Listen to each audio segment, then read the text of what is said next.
जगण्याचं तत्वज्ञान शिकवणारे जगद्गुरू संत तुकाराम महाराज यांचा पालखी सोहळा आज देहूनगरीमधून प्रस्थान होतोय. आपण बघू शकतो की महाराष्ट्राच्या कानाकोपऱ्यातून हजारो वारकरी आज देहूनगरीमध्ये दाखल झालेले अगदी भक्तिमय वातावरण जे आहे ते सध्या देहूनगरीमध्ये आपल्याला पाहायला मिळते. मग एकीकडे वारकऱ्यांच्या भक्तीला उधाण आलेलं आहे, त्याचबरोबर ती इंद्रायणीला सुद्धा उधाण आल्याचं चित्र सध्या आपल्याला या ठिकाणी पाहायला मिळते. काल अतिवृष्टी झाल्यामुळे साहजिकच इंद्रायणी नदीने धोकादायक पातळी ओलांडण्याचं चित्र सध्या या ठिकाणी पाहायला मिळते. त्यामुळे पोलीस प्रशासनाकडून वारकऱ्यांना सातत्यानं आवाहन करण्यात येतंय की आपण कोणीही इंद्रायणी नदी काठी जाऊ नका असं आवाहन सातत्यानं पोलीस प्रशासनाकडून वारकऱ्यांना करण्यात येते. त्याचबरोबर ती महाराष्ट्राच्या कानाकोपऱ्यातून ज्या काही दिंड्या देहूनगरीमध्ये येत असतात त्या दिंड्यांना सुद्धा काल राज्याचे मुख्यमंत्री देवेंद्र फडणवीस त्याचबरोबर ती देहू संस्थानाचे विश्वस्त यांनी आवाहन करण्यात आलेलं होतं की पिंपरी चिंचवड आणि पुण्यामधून तुम्ही या पालखी प्रस्थान सोहळ्यामध्ये किंवा पालखीमध्ये आपण सहभागी व्हावं असं आवाहन करण्यात आलेलं होतं आणि या आव्हानाला वारकऱ्यांसुद्धा कडून प्रतिसाद मिळतोय. त्यामुळे दरवर्षीप्रमाणे यावर्षी वारकऱ्यांची गर्दी देहूनगरीमध्ये कमी असल्याचे चित्र या ठिकाणी पाहायला मिळते. मात्र आता आपण बघू शकतोय की इंद्रायणी नदी जी आहे ती अगदी धोकादायक पातळीमधून वाहत असल्याचं चित्र सध्या या ठिकाणी आपल्याला पाहायला मिळते. पोलीस प्रशासनाकडून इंद्रायणी नदीच्या काठावरती सर्व पोलीस प्रशासन अगदी सज्ज आहे.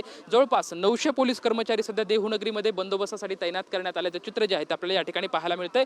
आपण बघू शकतोय की एनडीआरएफची टीम जी आहे ती सध्या इंद्रायणी नदीच्या काठावरती असलेलं आणि ज्यामुळे कुठलाही अनुचित प्रकार घडू नये याची दक्षता खरं तर पोलिसांकडून या ठिकाणी घेण्यात येत असलेलं चित्र सध्या आपल्याला या ठिकाणी पाहायला मिळतंय.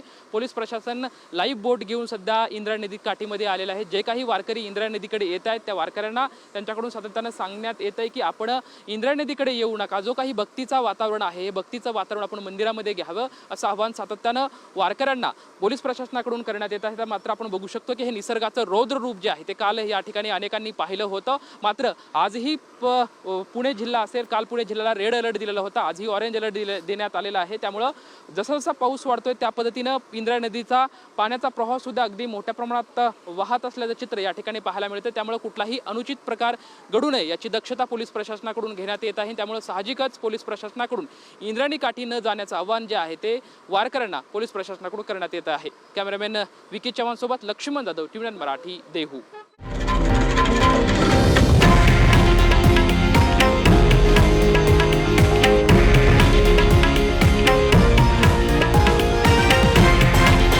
हे आहे देशातील नंबर 1 न्यूज नेटवर्क आणि आपण पाहत आहात टीव्ही 9 मराठी, एकमेव.